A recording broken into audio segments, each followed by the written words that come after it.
doing it. You supposed to be happy you sitting there with Kid L. Why you mad? The Kid L Podcast. Rocking and rolling. My dog Jermaine is in the building. What's happening, my boy? What's the deal, kid? Oh, man. When we talk about you, we can go pretty far back, right? Because we're talking about BandGang days, right?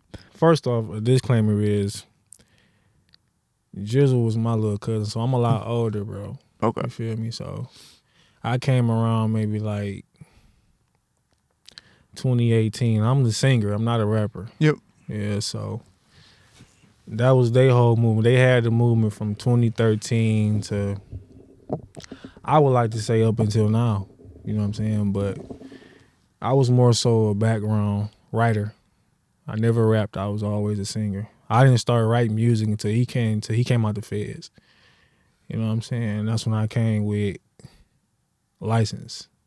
If you heard that song. Yeah, of course. Yep, so. So you're talking about Jizzle was your younger cousin. Was my younger cousin, and I was also there during his demise, Right. unfortunately. I want to talk about getting into your background real quick, man. What part of Detroit are you from? From the west side, man. Bronx down, straight for the Hubble. For sure. And when you were growing up, when did you know you were going to get into music? Because I know there was a lot of other things that you were a part of. You're an athlete. You like doing comedy. But you found a avenue in music. Man, I've been running around the house singing my whole life, bro. Yeah. You know what I'm saying? Everybody would always joke around like, oh, bro, you should try to sing. You should give it a try. You should. Man, I'm 6'3", 220, bro. I play receiver. I'm trying to go to the NFL, bro. So I never really took singing serious, bro. So my plan was, you know, Brody coming from home from jail. My goal was just to write music. Like, how I got started was I wrote some music, and I'm like, bro, you know, you can probably have B. Ryan or Motown Ty sing this. You know what I'm saying? His idea was like, man, what I want to do that for? Like, they cool, but you family. Like, why don't you just sing it? You feel me? So that's how I got into singing. Really just doing background stuff for him. So I appeared on, you know, a song from his first album when he got out, which is 2 Days In. I was on there, you know. And I went back to school, and I wound up coming home to my grandfather's funeral, and we wound up going to RJ Lamont studio and fuck around and shit. I'm going through the beats, listening to the beats, and we had him swiping. Got him swiping. Nah. I came with a couple bars. He said, let's one night it. And I came with the baby. If you got your license, let's get to swiping, baby. So that's how that went. Heat, man. Damn. So I'm buzzing right now, so I'm cracking, but nah, you didn't need any auto-tune. you feel me? They'll get it. They'll get it later. If they don't get it now, you killed it. Know. But everybody, well, my point is everybody wanted to know who was this character, who was this guy singing behind the scenes? Because I wasn't in the video. You dig what I'm saying? So did you get credited fully at that time, or did they have to update it? I didn't, because I didn't know the business, bro. My plan wasn't to sing. I was a writer. Yeah. But it just happened that way. And I'm not tripping, bro. Rest in peace, my nigga, man. He don't owe me nothing, you know what I'm saying? I got him tatted, you know what I'm saying? I wound up getting shot 15 times when he was, you know, when he checked out, you know what I'm saying? So I mean, do you want to talk about it? Are you cool with talking about that day? We could dance around it, but yeah, for sure. Like just I mean, what was the day like? Was it just a normal start of a day? Normal day during the pandemic, man. It was a Tuesday. It was the last day of summer, actually. He actually had a video shoot with Seddy Hendrix. You know what I'm saying? And long story short, bro, he went to the mall, came back. We was waiting on his girlfriend at the time, and you know, while we was waiting, we just going through the motions, chilling, talking, vibing, and you know, unfortunately, you know, I wound up losing a real nigga. You feel me?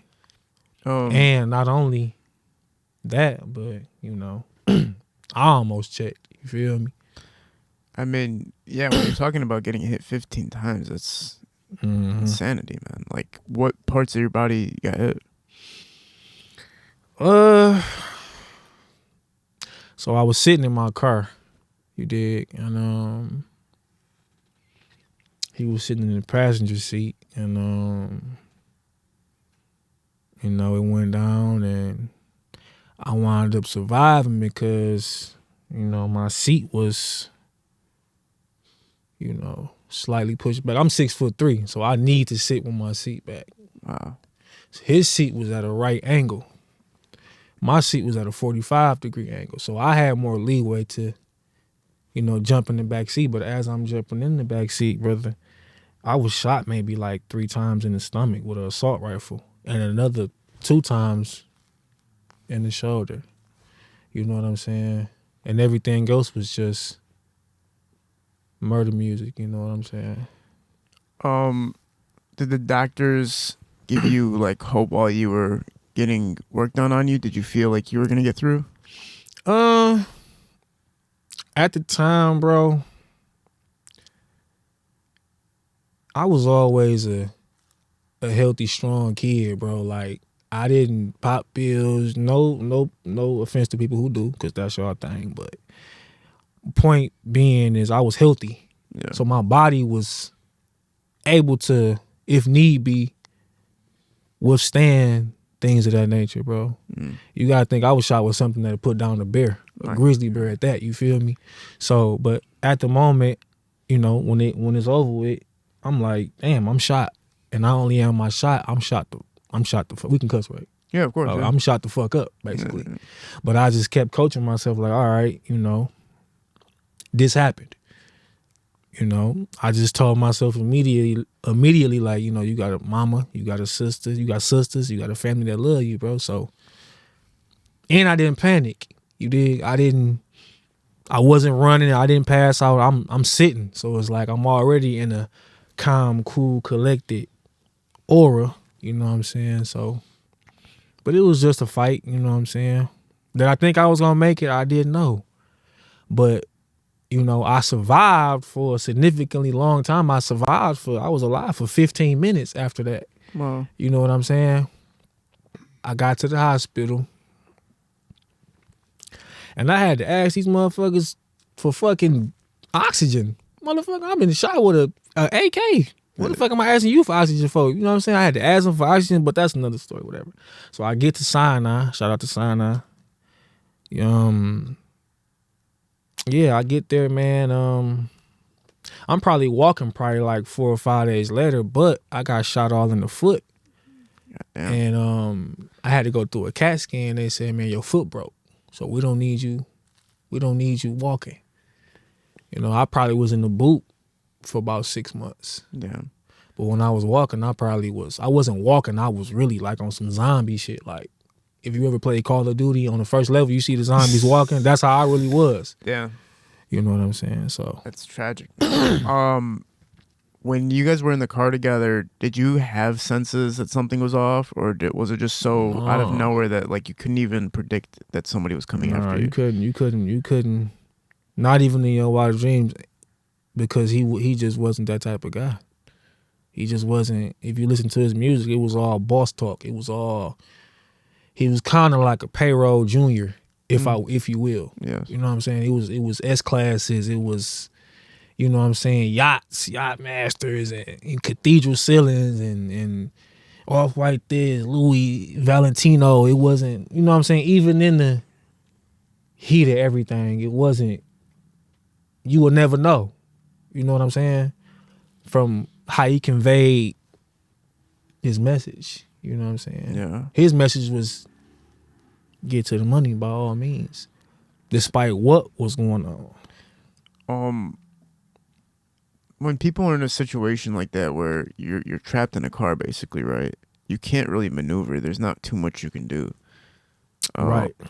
You're in a state of shock while it's happening, right? Like, is that what's happening? Are you guys both in a state of shock?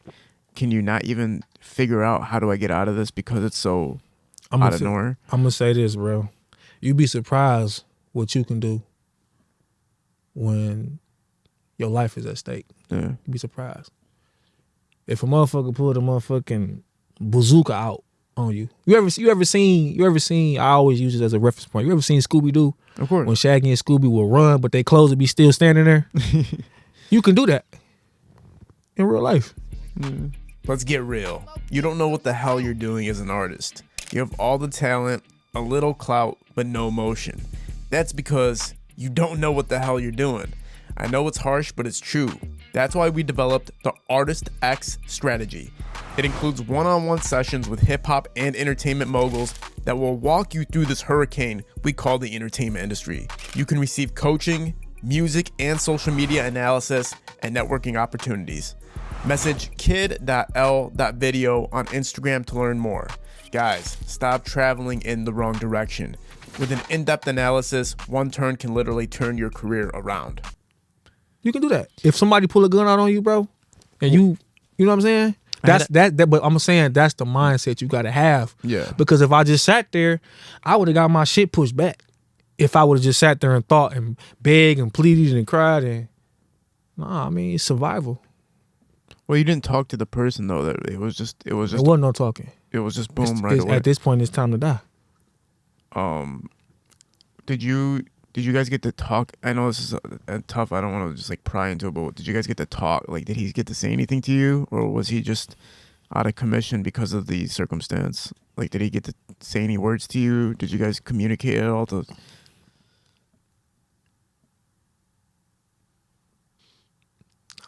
No. So when you recover, and you said physically it took a while, right? Mm-hmm. How did you mentally regain or start building your mental state back to normal after that? Well, for starters, bro, you gotta think of it like this, bro. I was put on the ileostomy bag for 9 months. You know, so I had to come to senses that I can't even go to the bathroom. You dig? So now I gotta become savvy with emptying a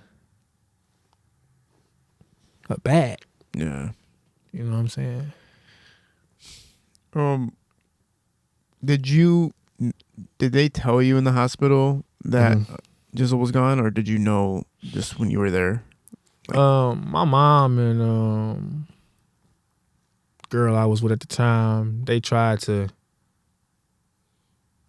say he was, he's still in surgery. You know how they try to do it. He's still in surgery, but because they didn't want me to go into a different state. You gotta think I'm in ICU. I'm on an oxygen tank. I'm tubes everywhere. But you were still concerned for him. You still wanted to know. Like, of course. Yeah. Of course. Oh, yeah, that's yeah. I can't imagine. That's terrible, man. Yeah. When did you feel like you found more balance after that? Did it take some time? Did it take months, up to a year? Or how long did it take for you to recover from everything?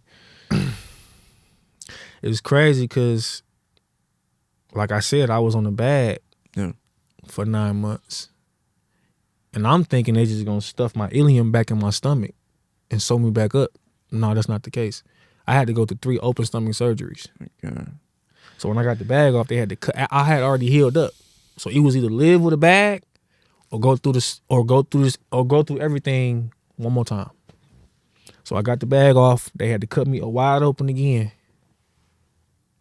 Man. And put me back together to where, I can have a bowel movement. Yeah. You feel me? So, because I had already was healed. I was already healed. I just had a bag on me. Yeah. I was in the gym. I was hitting 225 for 5 times. I was already a gym nigga anyway. Wow. You feel me? That's probably why, people don't get shot with a micro Draco and bounce back like me. You know what I'm saying? They don't. That's unheard of. At point blank range, people don't do that. No, I mean that's insanity, man. But you're designed for it. Like, it looks like God designed your body to be like resilient towards demise. God designed it. We gonna always give it to the man. But I was a collegiate athlete, bro. Yeah. Like, I woke up at 6 a.m. every day and went to the gym. When we're talking about this, what year are we talking about specifically? It was the last day of summer, Yeah. September 22nd, What year? What year was it? 2020, 2020. in the heat of the pandemic. Did that affect what parts of your life? Obviously, it affects a lot of your life, but did it affect your life with any things you were tied to? Did you have to drop out of certain things or not be a part of certain things anymore? Or did your life just like at this point, bro? You gotta think, when you go through something like that, bro, you don't even think you're gonna make it. Yeah. So it's like, don't nothing even fucking matter. When you finally did get stability, what was the first moves you made? Man, trying to get in the shower. Yeah. Cause you gotta think, I was at a fall risk for a while. You know what I'm saying? Yeah. Just standing up in the shower. Just something that simplistic. My mama would always tell me, you need to use your cause they gave me a seat to sit in the shower. But I never used it. And my mama would get so mad, like, you need to use that. You just like your granddaddy. You need to. It's like, mama, I'm good. You know? But through time, bro, you be surprised how strong you are for real. You a lot stronger than what your mind tell you. Oh, for sure. Shout out to Nipsey, man. You a lot stronger than what your brain to tell you. Your brain to tell you this strong, but it's like your brain to tell you can do 10 reps, but you done fucked around and did 15.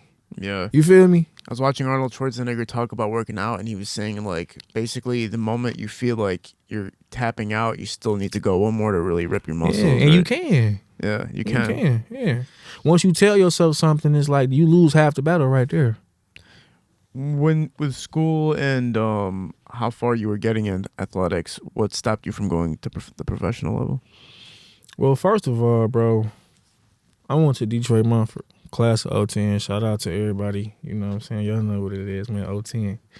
But we didn't really have no crazy recruiting class. It wasn't this big Twitter thing going on to where you can just make a spectacular play and get 12 offers. That wasn't the case. I really got mines outright. No. I really got mines out the mud for real. I really came from Wickham and 6 Mile, and I had to go to California to a JUCO. And I wasn't even recruited for that. I went out there with some LaDainian and Thomason cleats, high top strap. You know what I'm saying? I was blessed, bro, and I worked, and I just didn't quit. It was people that was way more talented than me, but I just didn't stop. I look up, I'm playing with Joe Montana's son. Really? Yeah. Nick Montana was our quarterback my sophomore year before I transferred to my 4th year. Wow. Yeah, we wound up losing 2 games in 2 years. We was like a powerhouse. We was like modern day. Jesus. You can look it up right now. That school I went to, they probably lost 6 games in like 8 years. They was like that. They still like that. Incredible. Yeah. I know you dabbled with comedy a little bit. Yeah, I did some comedy, bro. You kind of look like Kel Mitchell, man. There's a slight resemblance, all right? Kel Mitchell is crazy. I never heard that, See bro. what I'm saying? I heard, Motherfucker, wait a minute, listen, hold up. I hear Jalen Hurts. I hear Mike Epps. I hear Dez Bryant. Come on, bro. Never heard Kel Mitchell. That's crazy. Then Kel Mitchell was goofy too. I feel like How's you just because he always talk about orange soda and good burger and all that shit. I feel like you just tried to play with me, but I'm gonna let that shit ride. Let me see. No, yeah, I mean just a little bit, It could be my shades fucking up my vision. Because when you think of Kel Mitchell, you think of Good Burger. He was really a cornball in there. Nah, man, Kel Mitchell is the fucking GOAT, bro. He is. He's the GOAT. He is. We should never disrespect Kel Mitchell. Nah, legendary. Shout out to Kel Mitchell, man. What was your comedy time like? So when I was doing comedy, man, that shit was really based like this comedy skits, voiceovers. I was doing that like right around my senior year in college. I was doing like skits and stuff. I got a little traction from it. So what that was, so I used to call myself Uncle G, bro. Yeah. And if you look up the songs where I did with Doughboy Scooch, License, BandGang, if you look up, I did See You Hating with HBK. It was on the Carter Got Wayne's project, Grammy Award winner. Don't sleep on that. But I was Uncle G because that's all everybody knew me as, for real. So it wasn't until I went through that, tragic thing or whatever. And then I went through some relationship problems, bro. Like my college sweetheart, we wound up breaking up from like 8 years. God damn. You know what I'm saying? So you gotta think, bro. I was going through relationship problems. I had lost Jizzle. You know what I'm saying? So I kind of then I didn't go to the league like I wanted to. So it was like I kind of really didn't know who I was after that. Man, 8 years is a long time, bro. It's a waste of fucking time. Well, I did 8 years too. I did a girl for 8 years and we broke up. It sucked, but that was pretty fucking bad. But it's a long time, right? That's like marriage type shit for real. Yeah. But what I'm saying, I'm saying that to say, I had to really revamp myself. Yeah. You know what I'm saying? So that's why I made the change. Jermaine is actually my middle name, bro. It's actually on my birth certificate. And on top of that, bro, you know, I don't really mean to. Actually, I do mean to pop my shit, man. I look at myself as a sex symbol, in a sense. You know what I'm saying? So you can't be a sex symbol when you're calling yourself uncle. It's kind of weird. Yeah, there's no uncles that are popping right now. Only one who did it was Uncle Luke. Shout out to him too. But like I say, I'm an R&B singer. When bro was around, I was singing about swiping, whooping niggas' ass, and cause you know. When you guys would have those recording sessions together, did you kind of freestyle or did you like? Yeah, License was a freestyle. I didn't write that. That's some shit that got blurted out. If you got your license, baby. You feel me? So it was like, and then he chimed in. So he said, say, you know you playing with fire. And then when I got back in the booth, I put it all together. I didn't know what to say. So I just came with the, baby. You feel me? So that's how that came. And that's what everybody loved. You feel me? So, but the See You Hating record I did with Kid, I wrote that. Yeah. So what makes you decide between writing and just freestyling? Is it just like in the moment you kind of feel like you need to jot stuff down, or if you just go off the dome? Like how did that work? Well, back then, bro, I was an amateur, so I didn't really know. But now I'm very musically in tune, very musically intelligent. So now I can hear a beat and I'll write to it, but the beat gonna tell you what to say and how to say it. Man. You know what I'm saying? So, do I write? Of course. I actually got a song with TK Kravitz. Shout out to TK, man. Good dude out there in Atlanta, bro. I wrote a song with him. I got him featured on. It's coming out within the next month or two. How many streams did you get collectively with BandGang? I don't know, bro. What about YouTube views collectively, like everything you did together? Well, I know License was the biggest one. Then we doubled down License Part 2 with Sada and Jay Swan. Yeah. So I would have to go back and do the math on that shit, bro. But I really don't know. I didn't start taking music seriously until right before I got shot. When I started to take it seriously, I did a song called Don Perignon. And it's on my first project called The Real Rose. I didn't start taking music seriously until that. And it was like, you know. But if you, I'd imagine maybe 4.5 million. Yeah. Collectively, streams. that's pretty damn fucking sick, man. Yeah. 4.5. Because you gotta think I'm on Rose project. One of Rose projects. I'm on all Jizzle shit. Were you guys always in the studio together? Did you always? What was the studio sessions like with Jizzle? Man, epic. He used to lock me in the studio, bro. Cause you gotta think I'm singing in the trenches. I'm singing on the 6 right now. I don't got no auto tune, T-Pain shit going on. I'm singing raw, booty naked, pause. Raw naked vocals, and he'll play my shit out loud like this. What you sound like, bro? Like, you know what I'm saying? So he really molded me in a sense. And if it didn't sound right, I couldn't come out the studio. It was times where they'd lock me in the studio, like, what? Swear to God. Locked me in the studio, bro, until the note got hit right. Okay, that sound good. Let him out. Like, I swear to God, bro. That's pretty brilliant stuff, though. Nah. But it's like now, it's like Bro, I'm good, bro.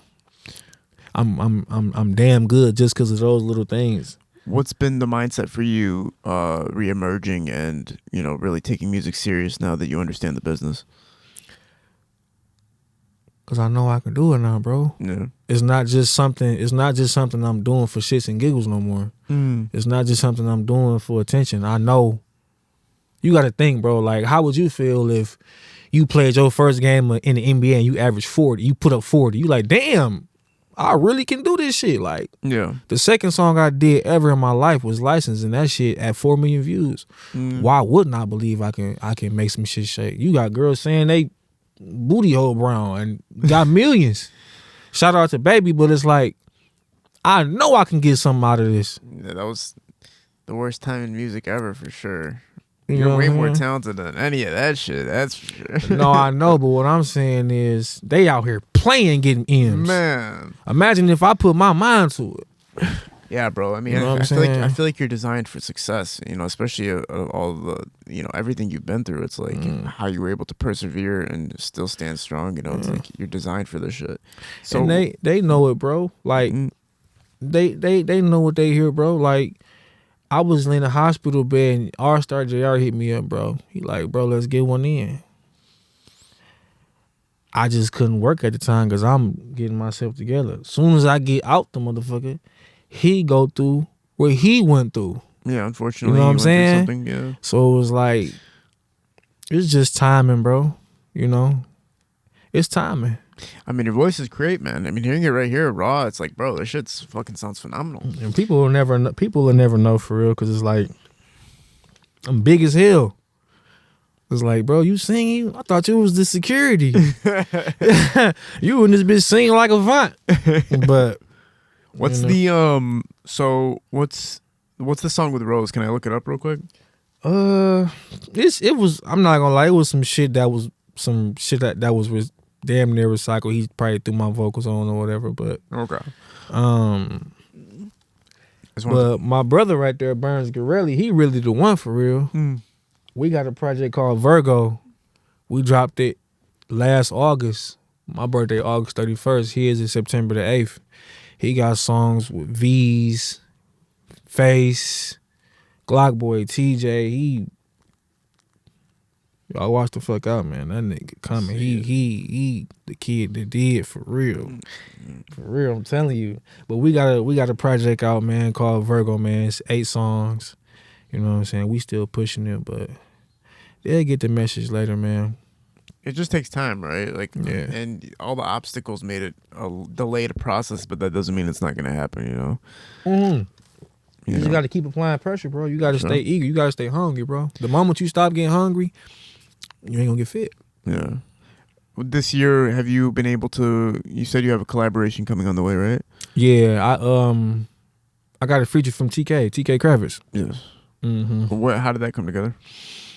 I was living in Atlanta, bro, and there's a lot of good connections out there. One of my good friends, shout out my boy Duke.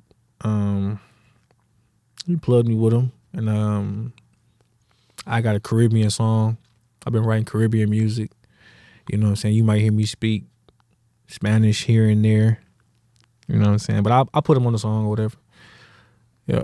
Dope, man. It's How'd you called- learn Spanish? Watching movies, Shit. being up at 2 a.m. on Google. How do you say this woo-wop bam? How do you say take the panties down? Yeah. Some shit like that. Watch Narcos Mexico for a couple weeks. Some shit like that. So I'll be somewhere and, everybody know gracias. So everybody know that, but I'll be spitting my little Spanish here and there. You got to work with Y&J too, right? So about that, I just opened up for him in Phoenix. He had a show out there in Phoenix. Arizona, it's like a mini Detroit in a sense. Really? Yeah, they got a lot of Detroit people out there. Like they low key just migrated and started their own little mini Detroit on the club side though. You feel me? Like, and I went out there, opened up for him, did the song. But it's crazy because I did that. It wasn't even a year off the shit bag I was on. I got off the bag in July 2021. And I was on the stage in January 2022. Damn, son. You know what I'm saying? So. Damn, that's a crazy fucking story.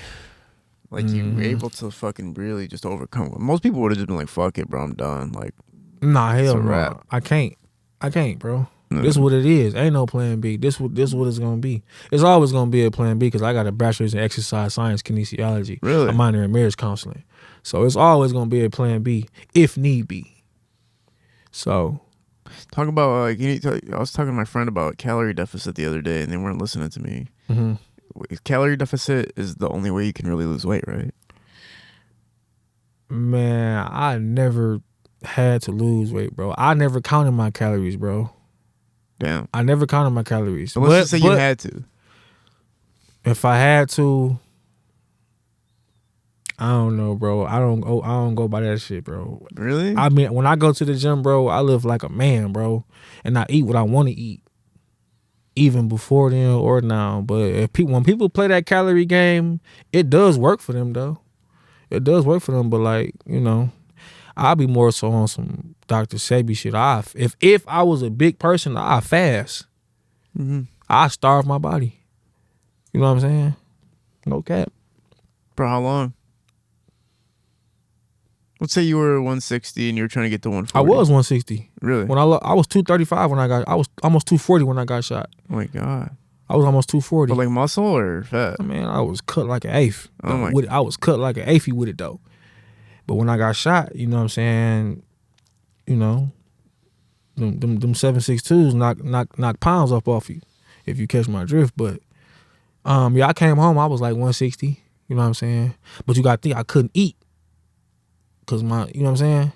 I don't know if y'all know, but it's like this real gangster music. My God. You know what I'm saying? So I couldn't eat really. So it took me some time to get it back, bro. But when you think about reemerging, what's been the most difficult parts about getting yourself established, even though you do have the credentials? Really putting a face behind the voice. You gotta think it's a lot of people that heard my voice and don't know that I'm me. Yeah, the R&B scene's been talking about that for a while now in Detroit. They feel like they get picked for songs and then nobody credits them.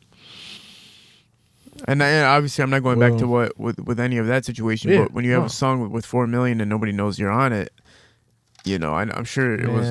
You know how many times I had to sing that song in person for a motherfucker to believe that it's me. That sucks. You know what I'm saying? So, but to piggyback off what you said, we're gonna change that. Yeah. You know what I'm saying? We're gonna change it, or I'm gonna pass you up. Man. Because if you think about it, the rappers need singers, and they know they do. Facts. Because there's only so many ways you can say you're gonna kill somebody. You gotta get some pussy sometime soon, bro. Yeah. You're gonna need me. Well, the cool thing about you is you were still talking about crazy shit while singing. You were making it sound smooth. I've been through some crazy shit, and that's the magic in the story. I didn't did some knucklehead shit, man. I'm on probation right goddamn now. Right now? Yes. Are you allowed to be here? Yeah, I'm allowed to be here. Oh wow, not bad. They gonna say. But yeah, man. They y'all know y'all need them singers, man. But that's what separate people. That's what separate the rappers from other rappers, bro. You look at artists, Meek, he went and grabbed Friday. You know what I'm saying? You look at all these cats that's rappers that talk this tough shit, they got a soft side to them. You see Jeezy went and grabbed Neo. You see Rick Ross went and grabbed John Legend.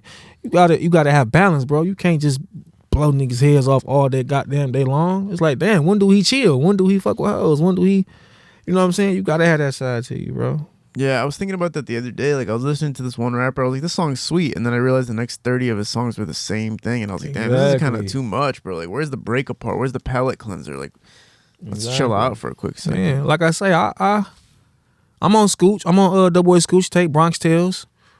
I'm on there. They know they need singers.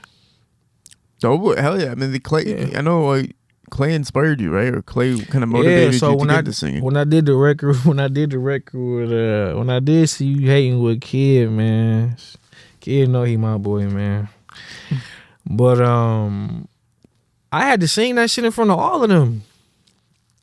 I had to, like, you know, singing in front of a bunch of guys, you know, they tough as hell. So it's like I'm in there, you know.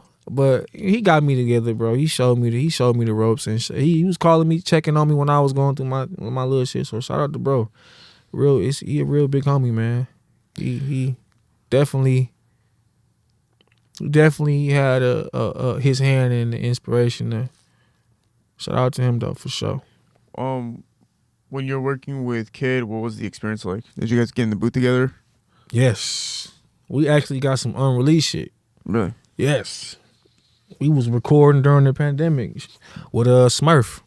Smurf is like the best engineer in the city, might I add. He the one get me right, get me sounding how I sound. But yeah, we really like a 1-2 punch, and you know it. Right now, when you talk about some of the top artists in the city at the R&B level, it's pretty scarce. It's not too much going on it's more about street rap right now. You know, it's more about the rap scene. But that only goes so far. The street rap only goes so far. Yeah. It's not like everybody's getting fucking like when T Grizzly was hot and we had that like wave going. It's not like it was super insane. It was for a moment, but now it's kind of chilled out, right? Like nobody's really going crazy right now besides Rio, and that's Flint. But still, like from Michigan, it's not going too insane out there with the numbers. Right. Like when's the last time you heard a hit from Detroit? Like a real hit. I'm not talking about like a universal hit. You talking about like something that's breaking the internet? I'm talking about break like first day out type shit, like or a whole lot of choppers type shit, huh? Oh, no, V's not a drill. Oh yeah, V's is killing it. V's is killing it. Yeah, that's facts. Yeah, good call. But the R&B scene, man, from Detroit, man, I gotta give my boy Nick Lavelle his flowers, bro. Nick Lavelle, yeah, he a workhorse. He a workhorse. On the music, on the business, music, entertainment side, you can say I look up to him. Well, you know, a lot of people are ghostwriting too now. Yeah, like a lot of Detroit artists are getting hip to like hiring ghostwriters for a lot of stuff, and they're getting placements without crediting, which is in the contracts, I'm assuming, for a lot of cases. But they know that they need the R&B singers. They do. I'm gonna tell you some real shit. I'm gonna tell you some shit that happened to me. I was in the studio recording, and shout out GT, man. I gotta speak on this. My boy GT came in the studio, bro, and did some real shit, bro. I was recording some unreleased shit. And when I came out the booth, he was like, bro, you're gonna be a millionaire, bro. And he called Hitmaker on the phone right in front of me, like, bro, this nigga right here, he from the D, he done been through some shit. He is on some hood shit, but he can sing like a motherfucker, bro. He sent Hitmaker 2 of my unreleased songs. I didn't even give a fuck if he listened to him. Yeah. That right there, I'm gonna forever be in debt to that, because he didn't have to do that. But it's the simple fact that he heard it and like, okay, yeah, bro got something going on. He got something. All he need to do is keep doing what he doing. Yes. Yeah. That's pretty legendary. GT is always passing the ball, man. Nah, for real. I've never heard one bad story about this cat. For real. Nothing negative ever. For real. He put me hip to Land Strip Chip. Put me hip to him. He's like an artist or whatever. But he's a ghostwriter. So he put me hip to him. He's like, bro, I'm gonna try to get you in one of these writers camps. And I know I'm gonna kill him in them writers camps. I got a million ways to say one thing. You know what I'm saying? Yeah, man. Is there any particular projects or anything that you have coming up right now? Me and Burns Garelli, we got the deluxe of our EP. Me personally, Jermaine is working on singles, content, stacking up the catalog so I can just pop out, shoot this, shoot that. You know what I'm saying? I'm just stacking the catalog up. Sure. And it's getting up there, bro. It's definitely getting up there. Amazing, man. But like I say, be on the lookout for me and TK. Jermaine featuring TK Kravitz, man. It's on the way. You don't have a day yet? What's today? February 24th. 24th, yeah. March, April. I'd probably say maybe first week of April. Just to give myself a little security blanket. The more of a summertime song or something like that. Bam. Ah, there you go. So that's, you don't want to do it now when it's all cold and shit outside. But it's one of them though. It's one of them. Do you have a top artist list from Detroit? On the rap side, well,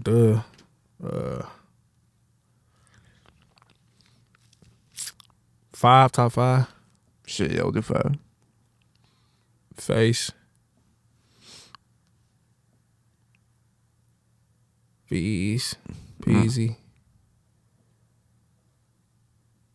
BandGang Masoe. Burns Gorelli. Heat. Yeah, it's going down top 5.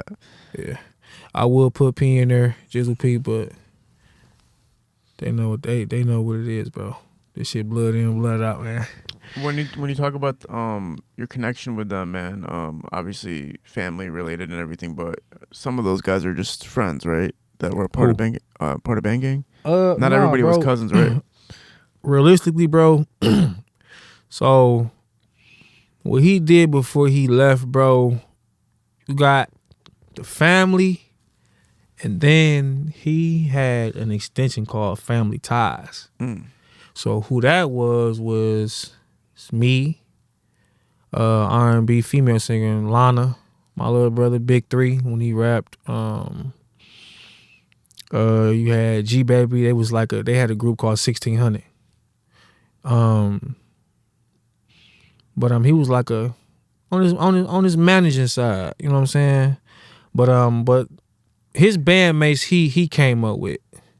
You know what I'm saying? Granted, I actually met Paid Will when he was like 13 or 12. Really? But I met him as LaShawn. But I met him when he was real young. He was actually the youngest out of all of them. But Biggs went to Mumford. I had already graduated though. So but no, they was all Who'd you young. spend the most time with besides Jizzle? Jizzle. When Biggs came home, we all spent time together. Real nigga. He been solid ever since I met him. He the one put me hip to, like, you know, the interview stuff. Like, bro, you should do an interview, bro. Tell people your story, but it's a real nigga. Yeah, and on top of that, bro, we all from the same jurisdiction. We all from the same. It's important to tell the story, man. It's just somebody, like, think about that. That song could jump to like another 4 million out of nowhere, and then people would never know. Like, only people I really don't got a song with is Paid, Masoe, and Lonnie. Everybody else I got songs with. Yep. Does Lonnie still live in Michigan? I really don't know, brother. I really don't know. Yeah, but he's a genius though, bro. For sure, genius, bro. All of them got their own style, bro. Own wordplay, bro. But I'm a big fan of Masoe, bro. Yeah, that boy is sick. Like, wasn't nobody rapping like him, bro. And I'm gonna call a spade a spade. Wasn't nobody rapping like him at that age, bro. No, they wasn't. Different type of group. We talking about real bars, real metaphors, real double entendres, real rap. Like, nobody was rapping like him, bro. Yeah. I appreciate you doing this talk, man. I know we touched on some serious subjects where I know it's hard to talk about stuff like that, but I appreciate you expanding on the story and really letting people know. And we look forward to the single that's dropping for the springtime, man. Wine on Me. It's called Wine on Me. Yeah, man. Jermaine featuring TK Make it a Krabs, summer man. hit. If you guys, once we get this out there, make sure we make it a summer hit. Yeah. Appreciate you doing this, man. We're at Parallel Sound Studio. Hella Visual Students Productions. We're out. Peace.